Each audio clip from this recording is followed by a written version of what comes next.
शरद पूर्णिमा व्रत, पूजन विधि व व्रत कथा। शरद पूर्णिमा को रास पूर्णिमा भी कहते हैं।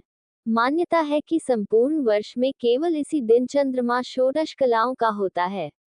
इस दिन कार्तिक स्नान करके श्री कृष्ण को पति रूप में प्राप्त करने की कामना की जाती है।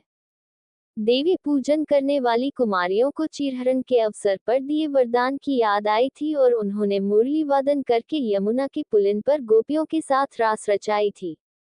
इस दिन श्रद्धा और भक्ति के साथ भगवान विष्णु का पूजन करने से तुरंत प्रसन्न हो जाते हैं और वे पति के रूप में सहज ही स्वीकार्य हो जाते हैं।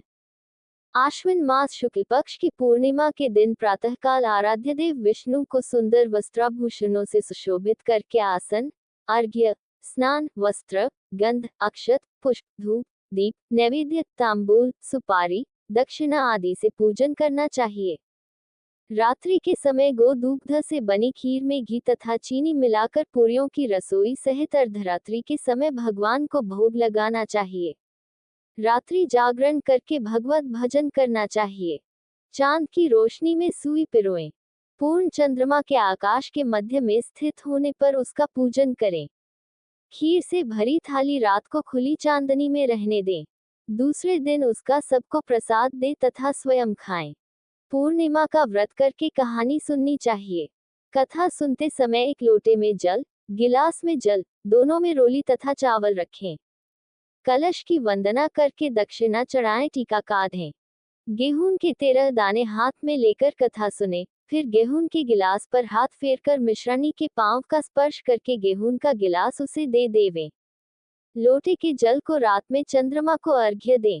विवाह होने के बाद पूर्णमासी के व्रत का नियम शरद पूर्णिमा से ही लेना चाहिए। कार्तिक का व्रत भी शरद पूर्णिमा से ही आरंभ करना चाहिए। एक साहूकार की 2 पुत्रियां थीं। दोनों पूर्णमासी का व्रत करती थीं। बड़ी बहन तो पूर्ण व्रत करती, पर छोटी अधूरा छोड़ देती थी। छोटी बहन के जो भी संतान होते वे सब जन्म लेते ही मर जाते थे, पर बड़ी बहन की सारी संतानें जीवित रहते। एक दिन छोटी बहन ने बड़े बड़े पंडितों को बुलाकर अपना दुख निवेदित किया तथा कारण पूछा। पंडितों ने बताया कि तुम शरद पूर्णिमा का अधूरा व्रत करती हो, इसलिए तुम्हारी संतानों की अकाल मृत्यु हो जाती है। शरद पूर्णिमा का विधिपूर्वक पूर्ण व्रत करने से तुम्हारी संतानें जीवित रहा करेगी।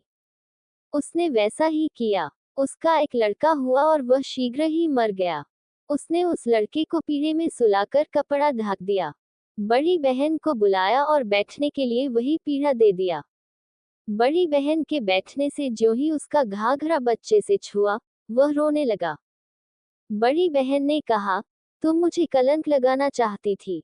यदि मैं बैठ जाती तो लड़का मर जाता। तब छोटी बहन बोली, ये तो पहले से ही मरा हुआ था। तेरे भाग्य से जीवित हुआ है। हम दोनों बहनें पूर्णिमा का व्रत करती हैं।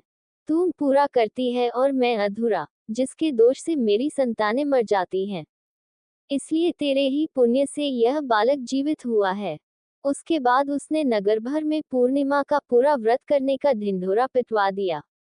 उस दिन से शरद पूर्णिमा का प्रचार प्रसार पूरे संसार में हुआ और आज भी लोग बड़े ही श्रद्धा एवं भक्ति के साथ इस व्रत को करते आ रहे हैं।